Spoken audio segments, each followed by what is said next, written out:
Hello दोस्तों, जय हिंद। आप सभी को एसबी स्टडी एजुकेशन में स्वागत है। मैं सनोज भारती। अगर आप हमारे चैनल पर नए हैं तो चैनल को सब्सक्राइब करें एंड शेयर करें। तो आज टिपसी के 20 अति महत्वपूर्ण प्रश्न देखेंगे जो पेपर में बार बार पूछे गए हैं, तो तैयारी टॉप करने की।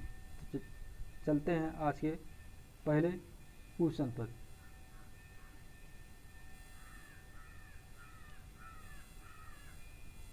आज का पहला क्वेश्चन है, लाइट पेन क्या है। आपको बताना है लाइट पेन क्या है। 4 ऑप्शन दिया गया है। पहला है input device, output device, memory, इनमें से कोई नहीं।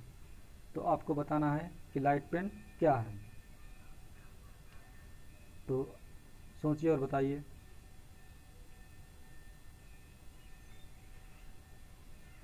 आपको 5 सेकंड का समय दिया जाएगा, इसमें अपना ऑप्शन सेलेक्ट करना है। तो यहाँ पर ऑप्शन नंबर बी सही होगा, output device. Output device, light pen आपका आउटपुट डिवाइस है। यहाँ चित्र के माध्यम से आपको बताया गया है कि लाइट पेन कैसे होता है। तो हम थोड़ा बड़ा कर देते हैं, आप देख लीजिए। लाइट पेन देखो यहाँ पे दिखाया गया है। लाइट पेन के माध्यम से यहाँ पे कुछ काम हो रहा है आपके कंप्यूटर के स्क्रीन पर। तो इसके बारे में हम आपको कुछ बता दें। लाइट पेन जो है, लाइट पेन लाइट ना होने की स्थिति में, अगर लाइट नहीं है तो उसके स्थिति में आप इस पेन से लिख सकते हैं। देखो यहाँ पर लिखा जा रहा है। इस पेन से लिख सकते हैं, या फोटोग्राफी में बेहतर चित्र बनाने के लिए, आप उस पर प्रकाश डालने के लिए इस पेन का उपयोग कर सकते हैं। तो यहाँ पर ऑप्शन नंबर बी सही है, आउटपुट। ये आपका रिजल्ट देता है, जो रिजल्ट हमको देता है या रिजल्ट प्राप्त होता है वह आउटपुट होता है। और इनपुट के माध्यम से हमको कुछ एंट्री कराते हैं, तो हमको कुछ यहाँ प्राप्त होता है। अगर लाइट पेन से आप लिखते हैं तो आपको कुछ रिजल्ट प्राप्त होता है, इसलिए यहाँ पर आउटपुट डिवाइस है। तो चलते हैं दूसरे क्वेश्चन पर। क्वेश्चन नंबर 2, एक ऑपरेटिंग सिस्टम है। यहाँ पूछा गया है एक ऑपरेटिंग सिस्टम है। 4 ऑप्शन दिया गया है, इसमें से बताना है कि एक ऑपरेटिंग सिस्टम कौन सा है। पहला है हार्डवेयर, दूसरा सिस्टम सॉफ्टवेयर, तीसरा है नेटवर्क, चौथा इनमें से कोई नहीं। तो आपको बताना है कि एक ऑपरेटिंग सिस्टम क्या है। सोचिए और बताइए।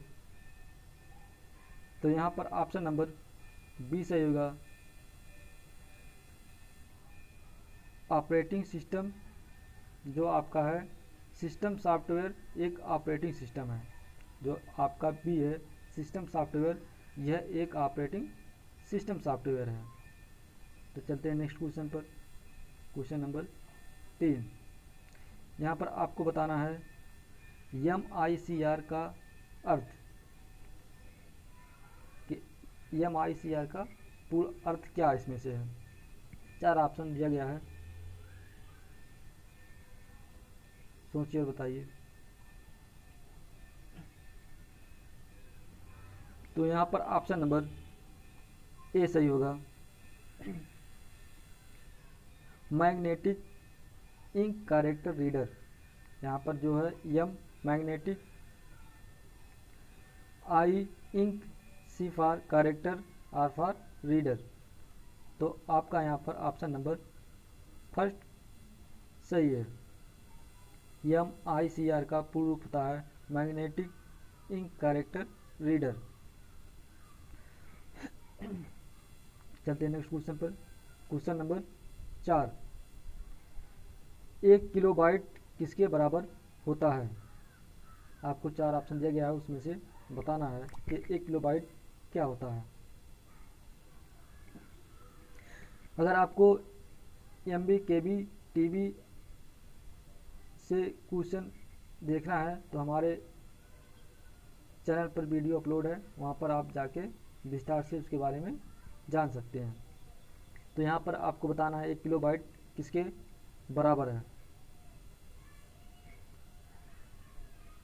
तो यहाँ पर ऑप्शन नंबर ए सही होगा।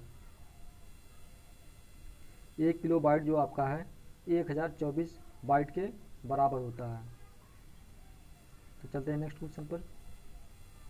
क्वेश्चन नंबर 5, DNS का संक्षिप्त रूप है। आपको बताना है कि DNS का संक्षिप्त रूप क्या होता है। 4 ऑप्शन दिया गया है। पहला है domical name system, domain name system, domical name software, उपरोक्त सभी। आपको यहाँ DNS का संक्षिप्त रूप बताना है, क्या दिया गया है इसमें से, सोचिए बताइए। तो यहाँ पर ऑप्शन नंबर बी सही होगा। DNS का संक्षिप्त रूप होता है domain name system, domain name system. तो चलते हैं नेक्स्ट क्वेश्चन पर। क्वेश्चन नंबर 6, आपको यहाँ बताना है नेटस्केप नेविगेटर है। 4 ऑप्शन दिया गया है, उसमें से आपको बताना है नेटस्केप नेविगेटर क्या है।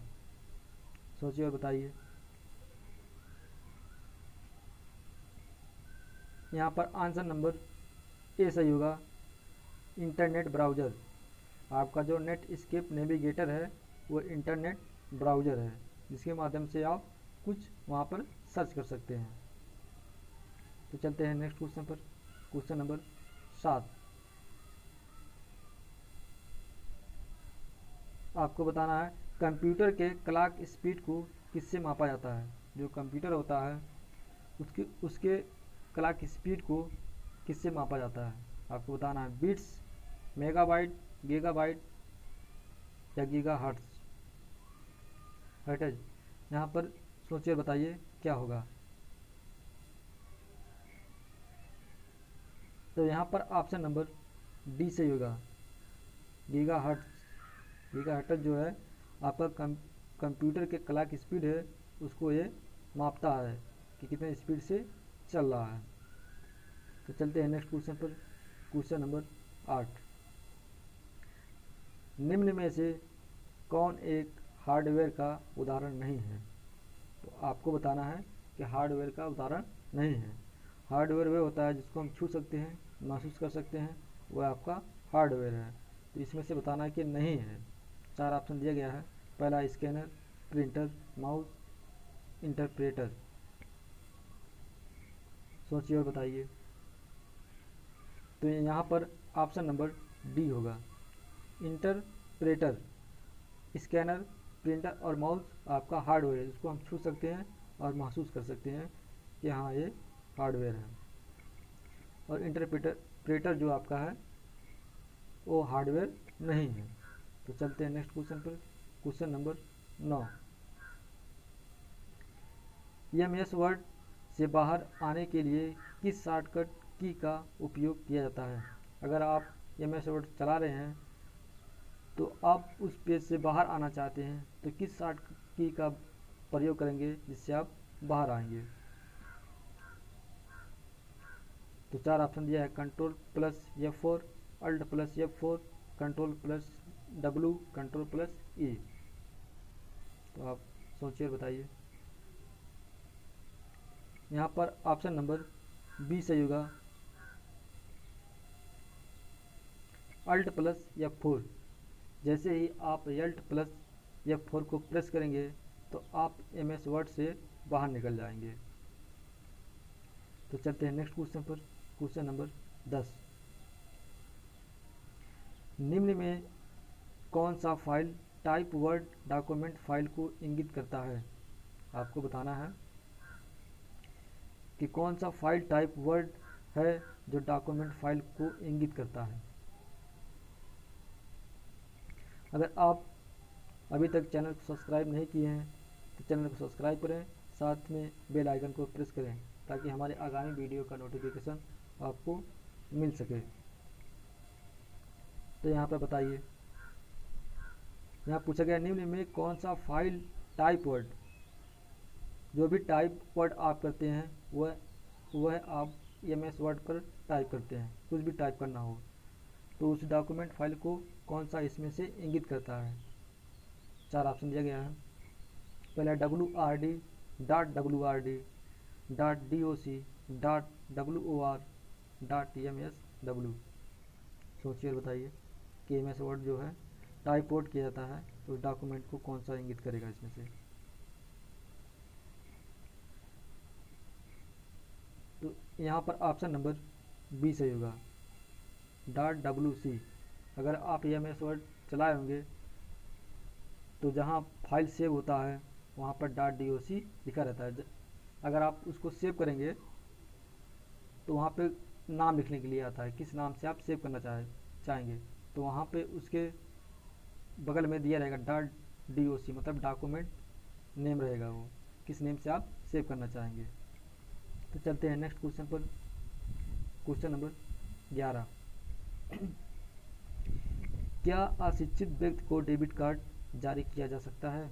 4 ऑप्शन है, हाँ, नहीं, केवल खाते में जुड़ने के लिए, केवल परिवार के मुखिया को। इसमें बताया गया कि डेबिट कार्ड जो अशिक्षित लोग हैं क्या उनको डेबिट कार्ड दिया जा सकता है। तो 4 ऑप्शन दिया है, सोचिए और बताइए। तो यहाँ पर ऑप्शन नंबर ए सही होगा, हाँ, अगर अशिक्षित व्यक्ति कोई है तो उसको भी डेबिट कार्ड दिया जा सकता है। ये ज़रूरी नहीं है कि अगर वो पढ़ा लिखा नहीं है तो उसको कुछ लाभ नहीं मिलेगा, तो जिसके नाम से है उसी को मिलेगा, ना कि परिवार के मुखिया को मिलेगा और ना किसी को मिलेगा। तो यहाँ पर ऑप्शन नंबर ए सही है। क्वेश्चन नंबर 12, निम्नलिखित में से किस कमांड का प्रयोग फाइल का नाम बदलने के लिए होता है। 4 ऑप्शन दिया गया है। पहला है view, review, rename, all above. अगर पहले से कुछ फाइल का नाम सेव किए हैं, उस फाइल का आप नाम बदलना चाहते हैं, तो इसमें 4 ऑप्शन दिया गया, उनमें से किस पर जाएंगे कि आपका वो फाइल जो नाम पहले से सेव है उसको चेंज किया जा सकता है। तो वह ऑप्शन नंबर यहाँ पर सी होगा। आप अपने माउस से राइट बटन क्लिक करेंगे, वहाँ पर रीनेम आएगा, रीनेम पर जाकर वहाँ से उस फाइल का नाम आप बदल सकते हैं और अपने हिसाब से वहाँ पे कुछ नाम लिखकर सेव कर सकते हैं, वह रीनेम से होगा। ऑप्शन नंबर सी सही है। तो चलते हैं क्वेश्चन नंबर 13 पर। डाटा या सूचनाएं जो कंप्यूटर को चलाने के लिए प्रयोग होता है कहलाएगा। पहला ऑप्शन है हार्डवेयर, सॉफ्टवेयर, पेरिफेरल, सीपीयू। आपको बताना है डाटा या सूचनाएं जो कंप्यूटर को चलाने के लिए प्रयोग होता है वह क्या कहलाता है। सोचिए और बताइए। यहाँ पर ऑप्शन नंबर बी सही होगा, सॉफ्टवेयर। सॉफ्टवेयर के बिना आपका कंप्यूटर नहीं चलाया जा सकता है। जैसे मोबाइल होता है, मोबाइल में भी सॉफ्टवेयर होते हैं, जैसे व्हाट्सएप, फेसबुक, इंस्टाग्राम। अगर ये सॉफ्टवेयर ना रहें तो आपका मोबाइल में ना व्हाट्सएप चलेगा ना कुछ, उसको प्ले स्टोर से डाउनलोड करना पड़ता है। ऐसे ही कंप्यूटर में अगर सॉफ्टवेयर नहीं है तो डाटा या सूचनाएं जो है कंप्यूटर को चलाने के लिए प्रयोग नहीं होगा। तो चलते हैं नेक्स्ट क्वेश्चन पर। क्वेश्चन नंबर 14, सीआरटी का पूर्ण रूप क्या है। यहाँ पर बताना है सीआरटी का पूर्ण रूप क्या है। 4 ऑप्शन दिया गया है, सोचिए और बताइए। तो यहाँ पर ऑप्शन नंबर डी सही होगा, cathode ray tube. C for cathode, R for ray, T for tube. Cathode ray tube CRT का पूर्ण रूप है। तो क्वेश्चन नंबर 15 पे आते हैं। इंटरनेट एक्सप्लोरर एक प्रकार का है, इस एक प्रकार का क्या है इंटरनेट एक्सप्लोरर। 4 ऑप्शन दिया गया है। पहला browser, compiler, operating system, IP address. तो सोचिए और बताइए इंटरनेट एक्सप्लोरर क्या है। तो यहाँ पर ऑप्शन नंबर ए सही होगा, ब्राउज़र। इंटरनेट एक्सप्लोरर एक विंडोज़ ऑपरेटिंग सिस्टम है जिसके माध्यम से हम कुछ सर्च करते हैं। कुछ भी सर्च करना हो तो वह ब्राउज़र पर जाएंगे, वह ब्राउज़र आपका इंटरनेट एक्सप्लोरर होता है। तो चलते हैं नेक्स्ट क्वेश्चन पर, क्वेश्चन नंबर 16। निम्नलिखित में से कौन सा डेसिमल नंबर 23 का बाइनरी समकक्ष है। तो आपको डेसिमल और बाइनरी बताना है कि डेसिमल जो नंबर 23 है उसका बाइनरी समकक्ष क्या होगा। 23 का आपको यहाँ पर बताना है बाइनरी समकक्ष क्या होगा। डेसिमल नंबर का बाइनरी समकक्ष क्या होगा। 4 ऑप्शन दिया गया है, सोचिए और बताइए। वैसे तो ये तुक्का लगने वाला नहीं है, इसमें आपको लगाना पड़ता है, सवाल है। आपका जो बाइनरी होता है वो आपका 0 और 1 होता है। सब में देखो 0 1 लगा है, लेकिन इसमें से 23 का कौन सा ऑप्शन सही होगा। तो यहाँ पर ऑप्शन नंबर सी सही है, ऑप्शन नंबर सी सही होगा। 1 0 1 1 1। तो चलो इसको समझा देते हैं यहाँ पर चित्र के माध्यम से। पहले इसको बड़ा कर लेते हैं थोड़ा, अब यहाँ बताते हैं। देखो यहाँ पर 23 दिया गया है, 23 का आपका डेसिमल जो है वो बाइनरी के समकक्ष बताना है। पहले 23 को हम सबसे छोटी संख्या से काटेंगे, सबसे छोटी संख्या से काटेंगे, 2 से पहले काटेंगे। यहाँ पर देखो 2 से काटे हैं, 2 में पहले भाग करेंगे, 2 कन्नन 2 पूरा पूरा कट रहा है, यहाँ पर 1 नीचे आ गया है। फिर 3 को 2 से काटेंगे, 2 कन्नन 2 एक बार जा रहा है, यहाँ पर हासिल 1 आ रहा है, तो साइड में यहाँ पे लिख देंगे। फिर यहाँ पर 11 को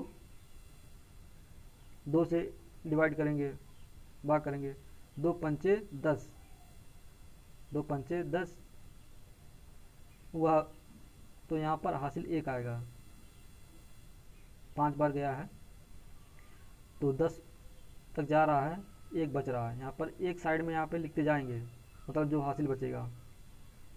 यहाँ पर 5 है, फिर 2 से 5 को काटेंगे, फिर 2 दूना 4, 2 दूना 4, एक जो हासिल बच रहा है यहाँ पर लिख देंगे। फिर यहाँ पर नीचे 2 आ गया है, फिर 2 को काटेंगे 2 से, 2 कन्नन 2 पूरा पूरा कट रहा है, इसलिए यहाँ पर 0 लिख देंगे। क्या लिख देंगे? 0। तो अब आपको जो है यहाँ नीचे से, एक मिनट, यहाँ नीचे से आपको ऊपर की तरफ जाना है, नीचे से ऊपर की तरफ जाना है। देखो यहाँ पर 1 है, फिर 0, फिर 1 1 1 यहाँ पर लिखा गया है। पहले 1 है, फिर 0, फिर 1 1 1 यहाँ पर यही आएगा। आपको बस केवल भाग करना है, सबसे छोटी संख्या से काटना पड़ेगा, जो आपका हासिल बचेगा यहाँ पे साइड पे लिखते चले जाएंगे। और जब आंसर में लिखना होगा तो नीचे से, यहाँ नीचे से ऊपर की तरफ जाएंगे, जो हासिल बचा रहेगा उसको लिख देंगे, वही आपका आंसर होगा। चलते हैं नेक्स्ट क्वेश्चन पर, क्वेश्चन नंबर 17। कंप्यूटर डाटा को स्टोर करने एवं गणनाएं करने के लिए खाली स्थान दिया गया है, नंबर प्रणाली का प्रयोग करता है। तो आपको बताना है कि कंप्यूटर डाटा जो है जो स्टोर करता है उसकी गणनाओं को करने के लिए तो नंबर प्रणाली का प्रयोग करता है। पहले क्वेश्चन को अगर समझ में नहीं आ रहा तो पहले 2 बार पढ़िए, उसी में आंसर आपका छिपा रहता है। पहले पढ़िए, कंप्यूटर डाटा को स्टोर करने एवं गणनाएं करने के लिए, कंप्यूटर जो डाटा होता है इसको स्टोर और गणनाएं करने के लिए खाली स्थान नंबर प्रणाली का प्रयोग करता है। 4 ऑप्शन दिया गया है, सोचिए बताइए।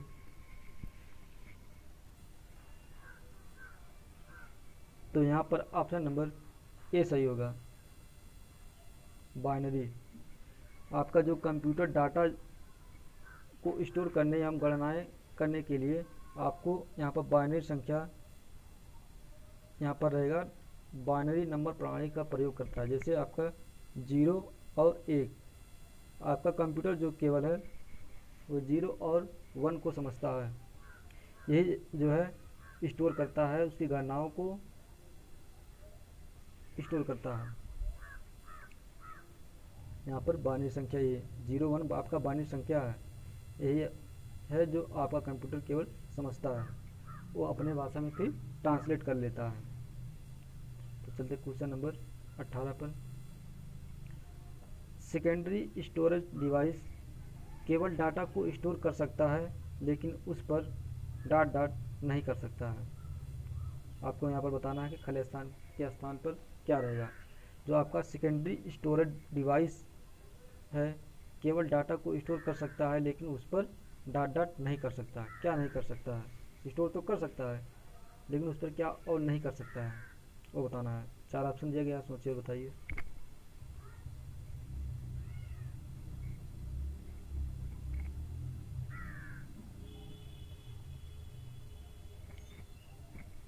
यहाँ पर ऑप्शन नंबर डी से होगा, इनमें से कोई नहीं।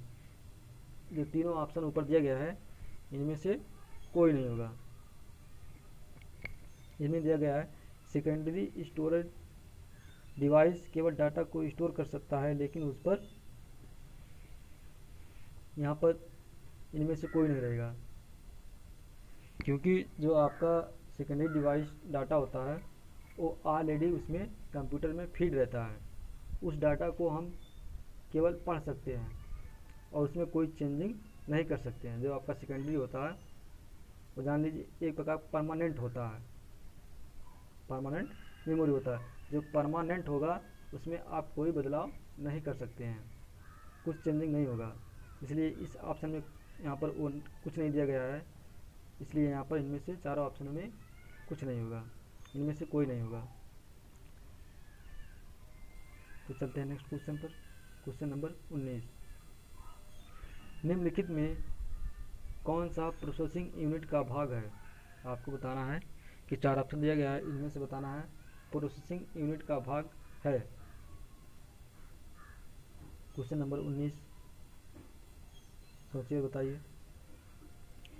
यहाँ पर ऑप्शन नंबर डी सही होगा।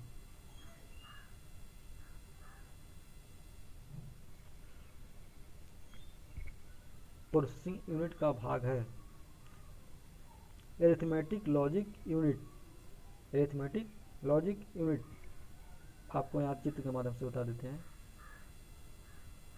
ये आपका सीपीयू है। क्या है? सीपीयू। सीपीयू 2 भागों में बटा होता है। एक तरफ रहता है एरिथमेटिक, जिसे ALU कहते हैं, ये आपका एल है, उसके बाद you, ALU arithmetic logic unit होता है। और एक तरफ रहता है केवल लॉजिकल यूनिट, केवल लॉजिकल यूनिट होता है। 2 पार्ट में बटा होता है। तो यहाँ पर केवल आपका एरिथमेटिक लॉजिक यूनिट दिया गया है और लॉजिक यूनिट देखो दोनों दिया गया यहाँ पे, इसलिए ऑप्शन नंबर आपका डी यहाँ पर सही है और बाकी 3 गलत है। तो आज का क्वेश्चन नंबर 20, ईमेल एड्रेस में सिंबल यूजर नेम को सर्विस प्रदाता के डोमेन नेम से अलग करती है।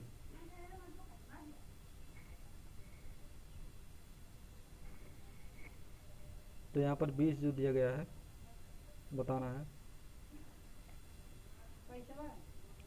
चलाओ तो यहाँ पर 20 वाला बताना है।